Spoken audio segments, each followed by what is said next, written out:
Pag may nagbibenta sa amin na buhay naman na lara, diretso kaagad namin yan dito. Sinasalubong namin dyan pa lang sa pantalan. Kasi hindi pwede na magtagal ng hindi nakababad yung isda sa dagat. Nandito kami ngayon sa payag, may dala kaming isda. Buhay yan, ihuhulog namin dyan sa ilalim ng payag. Pasado alas 5 ng hapon. Ayan. 5:30. Kaya kasama ko sa mister. Dahil may nagbenta nitong isda na to, buhay pa yan, manlalara, ihuhulog namin. Kailangan nakababad lang sa dagat para syempre hindi mamatay. Ayan. Ihulog namin dyan, oh. 5:30 ng hapon, ha? Na ano? Dyan? Ikaw? Mauna ako umakyat?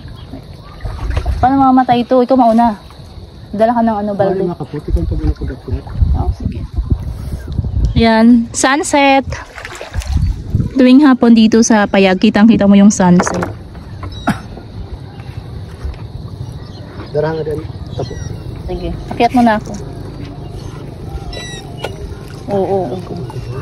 Dali na. Akyat mo na tayo, ingat kasi. Isag mo pa dyan. Layo ko pa. Ay!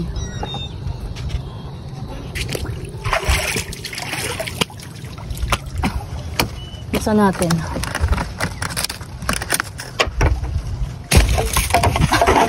Bukas.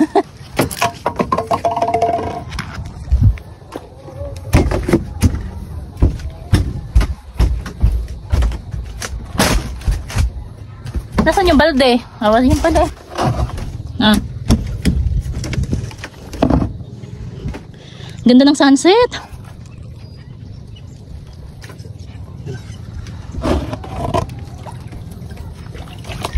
Pag may nagbibenta sa amin na buhay naman na lara, diretso kaagad namin yan dito. Sinasalubong namin dyan pa lang sa pantalan.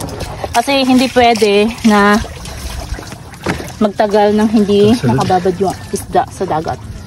Bukas tayo ang bintana.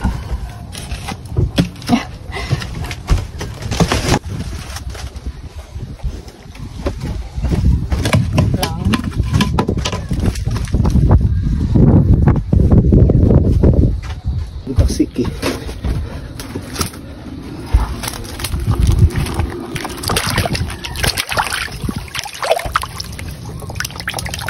Lalaki. Diba? Pwede na pang ulam. Meron kasi kami nabiling isda. Ayan. Alagaan natin at papalakihin. Medyo malaki na sila. Pero syempre mas lalaki pa yan. Ito. Medyo madilim na, wala na yung araw.